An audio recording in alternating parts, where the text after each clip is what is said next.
नमस्कार दोस्तों, स्वागत है आपका विजन इंस्टीट्यूट के ऑनलाइन लर्निंग प्लेटफॉर्म पे।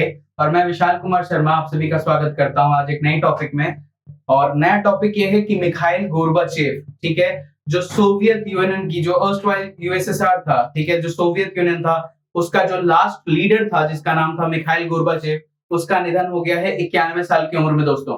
ठीक है, मिखाइल गोर्बाचेव क्या है इसको आसानी से समझा नहीं जा सकता। इसके लिए आपको डीप में जाना होगा। डीप में क्या कि मिखाइल गोर्बाचेव किस तरह स्टालिन के बाद का जो रशिया था उसमें कैसे कैसे चेंजेस लाए हैं, कैसे इसने एक कम्युनिस्ट जो कंट्री है उसमें कुछ ओपन मार्केट और जो आप कहिए कि डीकम्युनलाइजेशन किया। इसके लिए आप स्टालिन का जो बाद का रशिया है उसमें उसको बनाने में मिखाइल गोर्बाचेव का बहुत बड़ा योगदान है। ठीक है, तो हम अभी सभी योगदानों को धीरे धीरे देखते हैं। ठीक है, सबसे पहले उन्होंने क्या क्या किया, कैसे कैसे मार्केट ओपन किया, हम सब देखते हैं। तो दोस्तों थोड़ा गोर्बाचेव के बारे में जानते हैं। गोर्बाचेव अपने फादर के साइड से रशिया से बिलोंग करते थे। उनकी मदर जो थी वो यूक्रेनियन थी और ये अपने फादर के बहुत क्लोज थे। दूसरी बात, गोर्बाचेव के बारे में, जब गोर्बाचेव ने पार्टी स्टार्ट किया, ठीक है, बेसिकली जब ये पॉलिटिक्स में आए तो इन्होंने डीस्टालिनेशन रिफॉर्म पे सबसे ज्यादा फोकस किया। स्टालिन जो कम्युनिस्ट रशिया बनाना चाहता था, गोर्बाचेव उस जगह पे थोड़ा ओपन माइंडेड और ओपन इकोनॉमी की ओर ज्यादा बढ़ने लगे। ठीक है, सोवियत यूनियन का जो कोल्ड वॉर, जो हम लोगों ने देखा कि यूएस से जो कोल्ड वॉर चलता था, इसको खत्म कराने में भी सबसे बड़ा योगदान जो है आपका वो गोर्बाचेव का है। ठीक है, तो इन्होंने कम्युनिस्ट पार्टी ज्वाइन किया। सबसे पहले इन्होंने कम्युनिस्ट पार्टी ज्वाइन किया सोवियत यूनियन का, एक यूथ उम्र में, बहुत कम ही उम्र में इन्होंने ज्वाइन किया। और स्टालिन के डेथ के बाद इन्होंने डीस्टालिनेशन रिफॉर्म्स की शुरुआत कर दी, जो निकिता क्रुश्चेव ने की थी, उसका एक की प्रोपोनेंट बन गए। ठीक है, और इन्हें उसकी ओर बढ़ने के लिए कम्युनाइजेशन से या कम्युनल से सीधा सीधा आप कहिए कि कैपिटलिज्म की ओर बढ़ना और सोशलिज्म से कैपिटलिज्म की ओर बढ़ना, इस तरह से रशिया को काफी मदद किया। दूसरा क्या, ये पहला पार्टी सेक्रेटरी ये कब बने थे? स्टैव्रोपोल रीजनल कमेटी के 1970 में। ठीक है, स्टैव्रोपोल रीजनल कमेटी के ये पहले बार पार्टी सेक्रेटरी बने।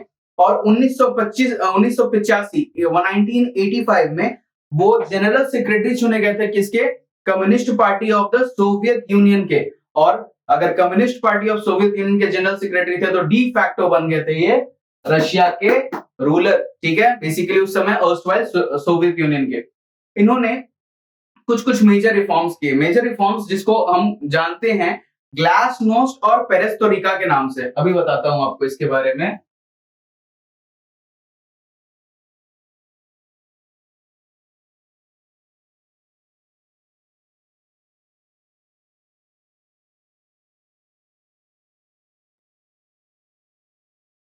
ग्लासनोस्ट, ठीक है।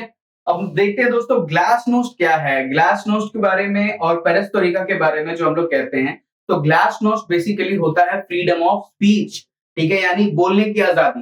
जैसे भारत में भी है, कभी सवाल आ जाता है कि भारत में बोलने की आजादी जो है वो सबसे पहले आपको कौन से आर्टिकल से मिलती है? ठीक है, तो अगर पॉलिटी आपने पढ़ी है तो थोड़ा आइडिया होगा कि हाँ, बेसिकली आर्टिकल 19 टू 22 ये जो है आपको फ्रीडम ऑफ स्पीच के लिए है। ठीक है, और इसमें सबसे स्पेशली 19 आर्टिकल 19 जो है आपका वो फ्रीडम, बोलने की आजादी देता है, अभिव्यक्ति की आजादी। ठीक है, तो जब अभिव्यक्ति की आजादी है तो यहां से आया आपका ग्लासनोस्ट। और इन्होंने क्या लाया? इन्होंने लाया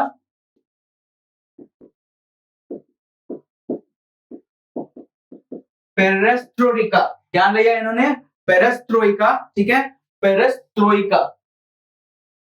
ठीक है, ये लेकर आए थे पेरेस्ट्रोइका।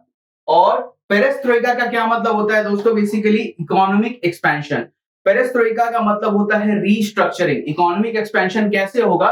जब आप क्लोज्ड इकोनॉमी से थोड़ा मार्केट को ओपन करोगे, थोड़ा मार्केट में सबसे पहली बात है कि फॉरेन प्लेयर्स को आने दोगे और अपने मार्केट को फॉरेन से दूसरे कंट्रीज के साथ जोड़ोगे।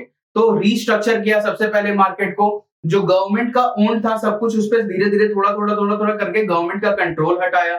ठीक है, पॉलिटिकल सिस्टम में भी बदलाव लाया ताकि बिजनेसेस ज्यादा से ज्यादा आ पाए। और जो इकोनॉमिक रिस्ट्रक्चरिंग है वो उसको, जो आपका अभी तक सोवियत इकोनॉमी है या बेसिकली सोशलिस्ट इकोनॉमी है, उसको ट्रांसफॉर्म करके उन्होंने क्या बनाया? Market economy. ठीक है, इससे क्या हुआ? जो डिसीजन मेकिंग जो पूरा का पूरा सेंट्रलाइज था, इसको भी इन्होंने डिसेंट्रलाइज कर दिया दोस्तों। ठीक है, उसके बाद ग्लासनोस्ट ओपननेस ठीक है, ओपननेस, एक तो आपको फ्रीडम ऑफ स्पीच दिया, ओपननेस दिया कि हाँ भाई आओ, डिसेंट्रलाइज किया सोवियत यूनियन को, और उसके बाद सोवियत यूनियन को बेसिकली हम जो जानते हैं जैसे कि इन्होंने ओपन मार्केट के ऊपर ध्यान देना ज्यादा शुरू किया।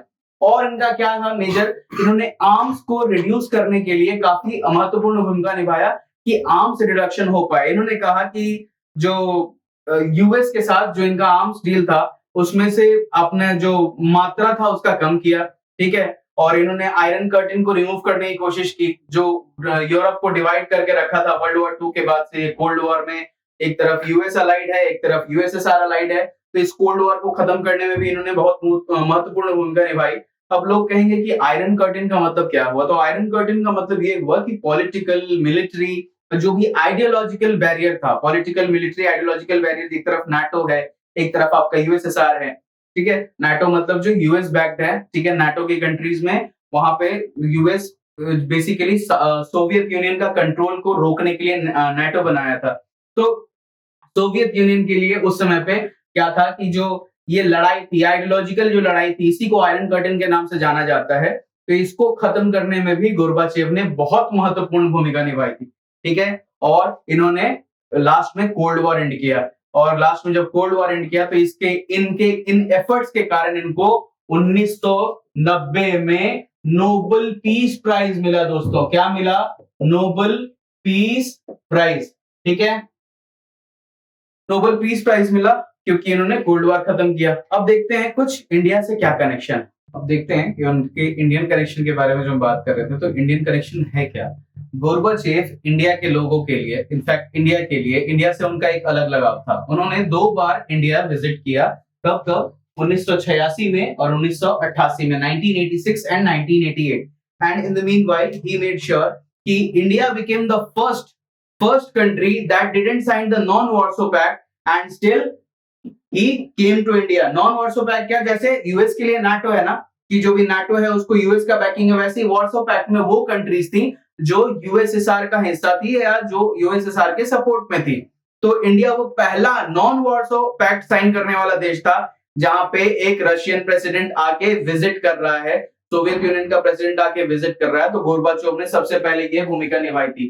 दूसरी बात, उन्होंने जो यूरोप में डिसआर्मामेंट यानी जो हथियार को त्यागना होता है, उनकी जो इनिशिएटिव्स थी वो एशिया में भी लाना चाहते थे, और उसमें वो इंडिया का कोऑपरेशन चाहते थे। और उस समय पे जो हमारे प्रधानमंत्री थे श्री राजीव गांधी जी, उन्होंने उनको कहा था कि ये पीस के लिए, ये बेसिकली शांति का दूत है, ठीक है। उन्होंने शांति का दूत कहा था। और उस समय वहां पे जब इंडिया आए थे मिखाइल गोर्बाचोव, तो पूरे देश में, पूरे भारत में उनका जोर शोर से स्वागत किया था। और उस स्वागत में, और उस समय की जो हमारी डिप्लोमेसी थी और डिप्लोमेटिक रिलेशन था वो और ज्यादा बेहतरीन हो गया था। तो इस जानकारी के साथ ही मैं ये वीडियो खत्म करता हूँ। आशा करता हूँ कि आपको गोर्बाचेव के बारे में जो भी जानकारी हमने दी वो आपको अच्छी लगी होगी। हम ऐसे ही वर्ल्ड लीडर्स पे और जो भी लीडर्स जो है न्यूज में है वो हम आपके साथ वीडियो शेयर करते रहेंगे। ज्यादा से ज्यादा जानकारी लाना ही हमारा जो है लक्ष्य है, और हम उस लक्ष्य पे पूरी तरह आधारित होकर ही अपने वीडियोस बनाते हैं। अगर आपको वीडियो अच्छा लगता है तभी लाइक बटन दबाइएगा और हमारे चैनल को सब्सक्राइब करिएगा अगर आप चैनल पे नए आए हैं तो। और ऐसी वीडियोस के लिए, एक्स्ट्रा के लिए आप हमारे साथ जुड़े रहिए। धन्यवाद।